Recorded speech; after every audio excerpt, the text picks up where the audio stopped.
अस्सलाम वालेकुम। Farmers of Pakistan में खुशामदीद। हमें बार बार पूछा जाता है कि लेयर का चूज़ा जो है वो कौन से दिनों में डालना चाहिए और कौन से दिनों में नहीं डालना चाहिए। ज़्यादातर जो लोग हैं जो नई शुरुआत करते हैं वो यहाँ पे आके बहुत बड़ी गलती करते हैं कई दफ़ा। उसकी वजूहात क्या है वो मैं आपको बताता हूँ। लेयर का चूज़ा डालने का जो सही टाइम है वो है 10 मार्च से 15 मई तक। ये टाइम जो होता है अगर 10 मार्च से 15 अप्रैल तक अगर डालेंगे वो तो बहुत ही ज़बरदस्त है, लेकिन उसको मैक्सिमम आप 15 मई तक ले जा सकते हैं अगर चूज़ा डालना है आपने।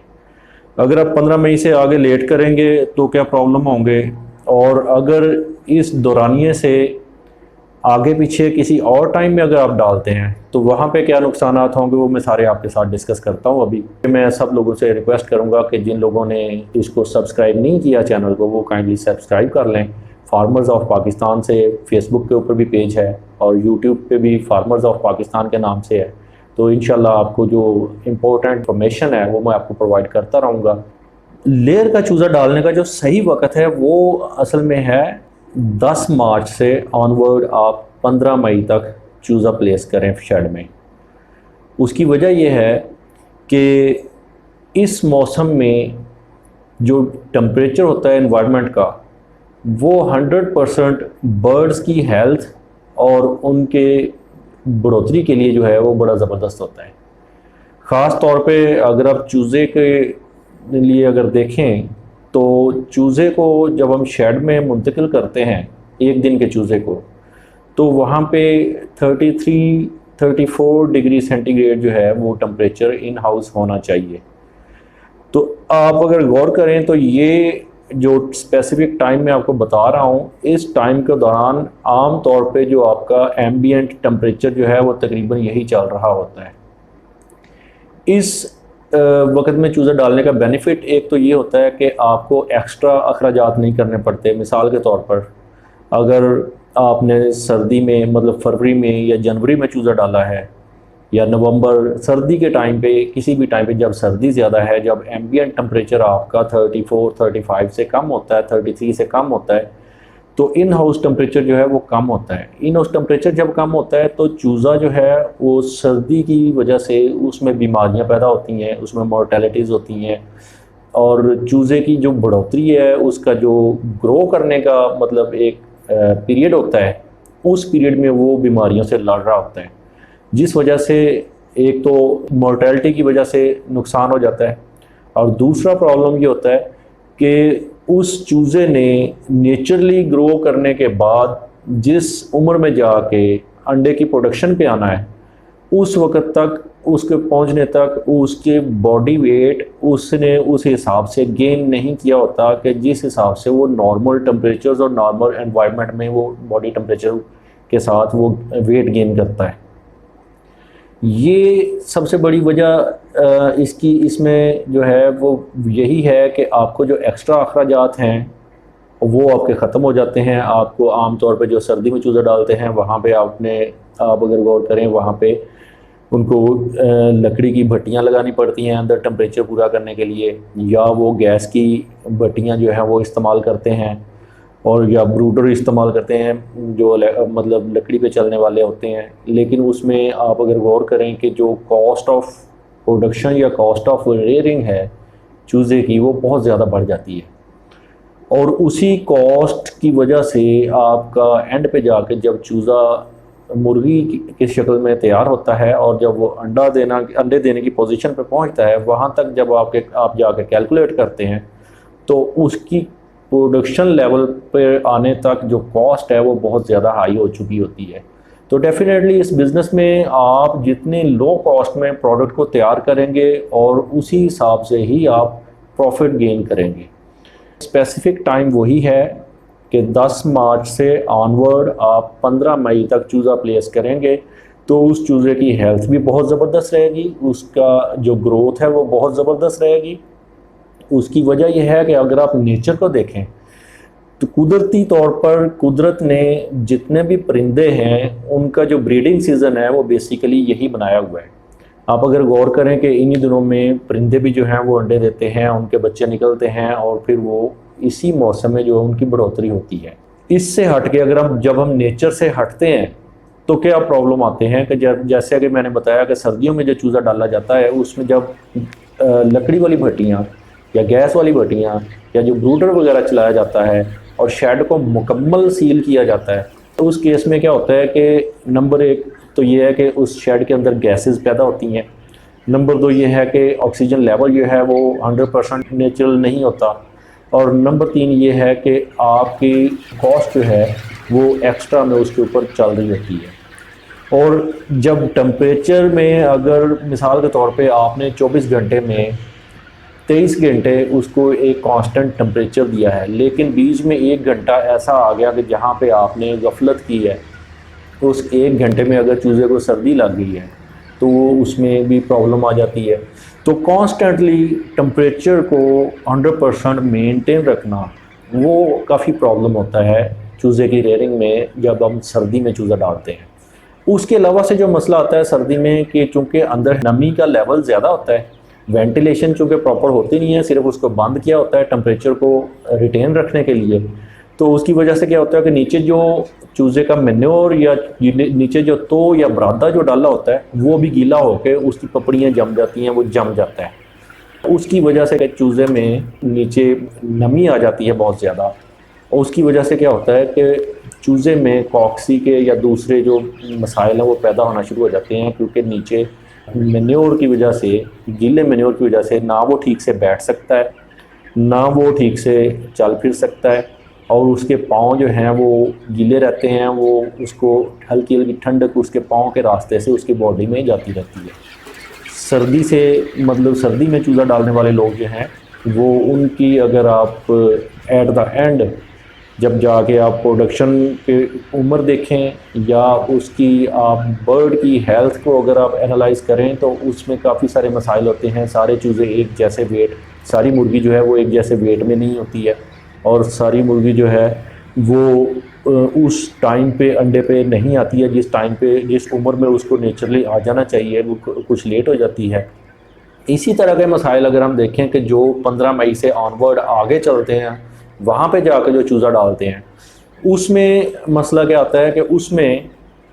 उस वक्त वैसे ही टेम्परेचर बहुत ज़्यादा होता है। जब टेम्परेचर बहुत ज़्यादा होता है तो उस वक्त जाके ह्यूमिडिटी लेवल भी काफ़ी डाउन हो जाता है आपके एनवायरनमेंट में। जो चूज़े के लिए ह्यूमिडिटी का लेवल होना चाहिए वो वैसे ही एनवायरनमेंट में मौजूद ही नहीं होता। फिर उसके लिए आपको कूलिंग का इंतज़ाम करना पड़ता है। कूलिंग के लिए भी प्रॉब्लम वही आती है, जब आप कूलिंग करते हैं ह्यूमिडिटी एक्सीड कर जाती है, ह्यूमिडिटी एक्सीड करती है, नीचे जो मेन्योर है वो गीला हो जाता है फ्लोर पे, और उसकी वजह से जो है तब भी मामलात ख़राब होते हैं। या अगर आप ओपन शेड में चूज़ा डालते हैं तब भी यही मामलात होते हैं कि गर्मी बहुत ज़्यादा होती है, जिसकी वजह से चूज़ा जो अपनी सारी की सारी एनर्जी है उसको अब टेम्परेचर से मेंटेन के लिए सर्व कर देता है।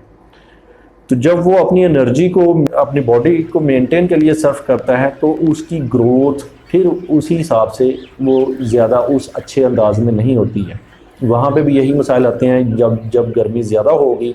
तो वो फीड ठीक से नहीं लेगा, जब सर्दी ज़्यादा होगी तब भी वो ठीक से फीड नहीं लेगा। अब आते हैं इसके फाइनेंशियल फैक्टर की तरफ, जो सबसे अहम है, क्योंकि हम कारोबार करते ही अर्निंग के लिए हैं। तो इसमें फाइनेंशियल फैक्टर ये है कि जो चूज़ा आप 10 मार्च से ऑनवर्ड 15 मई तक डालते हैं, उस चूज़े का अगर आप देखें कि वो एट द एंड कब जाके अंडा स्टार्ट करता है, वो ऑलमोस्ट अगस्त सितंबर में वो अंडा उसका स्टार्ट हो जाता है। अगस्त सितंबर में जो अंडा स्टार्ट होता है उसमें क्या होता है कि एक तो वो आपका सीज़न जो अंडे की सेल का जो मैक्सिमम डिमांड का, जो अंडे की डिमांड का मैक्सिमम टाइम है वो स्टार्ट होता है आपका अक्टूबर में। तो अक्टूबर से पहले पहले मुर्गी जो है वो अंडा देने पे आ जाती है, और वो अपनी प्रोडक्शन ग्रोथ जो है उसको ग्रेजुअली इंक्रीज़ करते हुए पीक लेवल पर तक पहुंच जाती है। जब तक सीज़न स्टार्ट होना होता है तब तक मुर्गी जो है अपने पीक प्रोडक्शन पे होती है, और वही टाइम असल में होता है जब अंडे का सबसे अच्छा रेट मिल रहा होता है।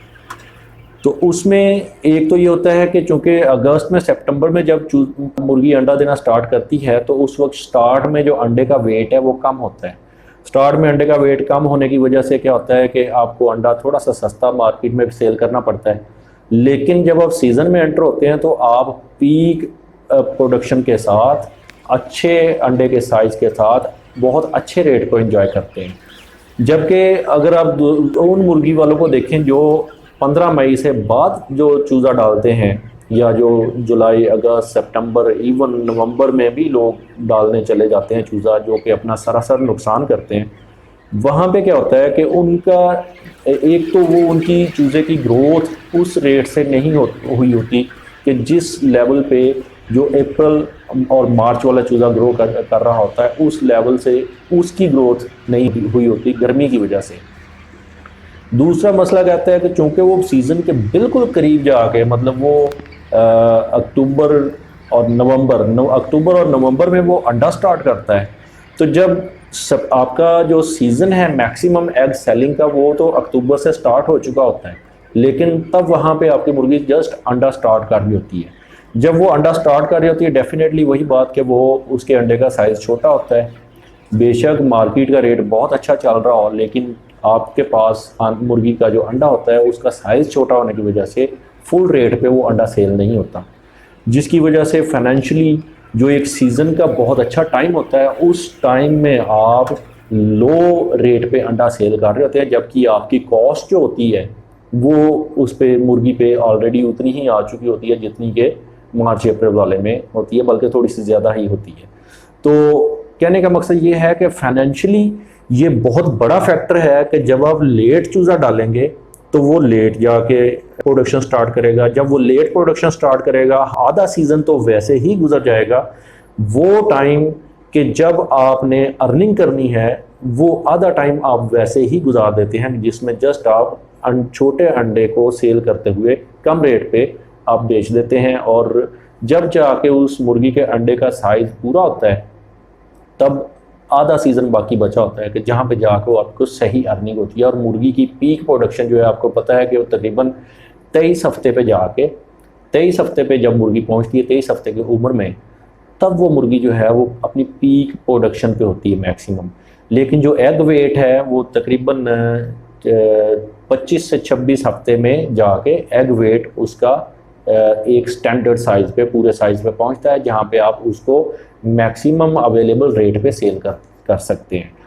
तो ये जो सारी इम्पोर्टेंट मालूमात हैं, ये आपको देने का मकसद यही है कि जो लोग नए स्टार्ट करना चाहते हैं, अभी मतलब ये अभी अगस्त चल रहा है, और अगस्त में मेरे पास बहुत से लोगों के क्वेश्चंस आ रहे हैं थ्रू व्हाट्सएप, थ्रू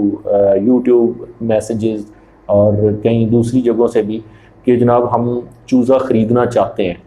इस वक्त, इन दिनों में। अब सादा सी बात है, जो इन दिनों में चूज़ा ख़रीदेगा, अब उसका कैलकुलेट करें कि वो 26 हफ्ते कब तक बनते हैं जाके। वो जब तक उस मुर्गी ने उस पीक प्रोडक्शन पे और अंडे के साइज़ को पूरा करके आना है, तब तक तो आपका सीज़न ही एंड हो चुका होगा। तो अब तब आपने अर्निंग क्या करनी है? तो उसके अलावा से जब आपकी प्रोडक्शन पूरी होनी है, तब जाके क्या होगा कि अंडे का रेट ग्रेजुअली, जब गर्मी स्टार्ट होती है तो इवन फरवरी, मिड फरवरी में ही अंडे का रेट जो है वो डाउन होना स्टार्ट हो जाता है। तो मुर्गी का बेसिकली जो पहला साल होता है, पहला साल जो उसका होता है, या जो उसका पहला सीज़न होता है, वो बहुत इम्पोर्टेंट होता है। अगर आपने पहले सीज़न में फुल पीक प्रोडक्शन पे, फुल साइज़ अंडे में और मैक्सिमम रेट्स पे सेल किया है अंडा,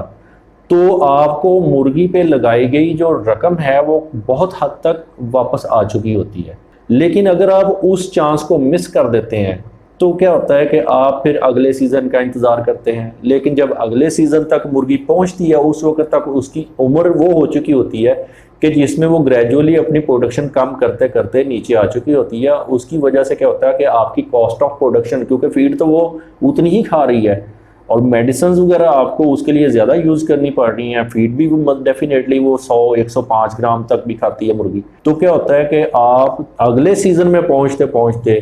प्रोडक्शन कम हो चुकी होती है, लेकिन कॉस्ट आपकी बढ़ गई होती है। फिर आप उस सीज़न में अंडा सेल करते हैं, तो उसमें जाके आपको उतना ज़्यादा बेनिफिट नहीं होता कि जितना वो मुर्गी आपको मैक्सिमम रिटर्न जो है वो पहले पूरे सीज़न में करेगी। क्योंकि पहले पूरे सीज़न में उसकी मैक्सिमम प्रोडक्शन होगी अंडे की, उसकी मैक्सिमम हेल्थ अच्छी होगी, मोर्टेलिटी रेट कम होगा, बीमारियां उसमें कम होंगी, एग शेल जो है वो बहुत अच्छा होगा। कस्टमर आपके अंडे के, ताज़ा अंडे के एग शेल के मजबूत होने की वजह से ज़्यादा आपके अंडे को पसंद करेगा। आपने अगर चूज़ा डालना है तो अगर आपको परेशानी है कि मार्च में जाकर चूज़ा मिलेगा कि नहीं मिलेगा, तो उसके लिए आप बिफोर टाइम बुकिंग्स करवा लें। चूज़े की बुकिंग जो है वो बिफोर टाइम करवाएं ताकि आपको ठीक टाइम पे चूज़ा मिल जाए। और शेड की तैयारी जो है उस टाइम की मुनासबत से अपनी कर लें ताकि जब चूज़ा आए तो आपका शेड जो है वो बिल्कुल रेडी हो।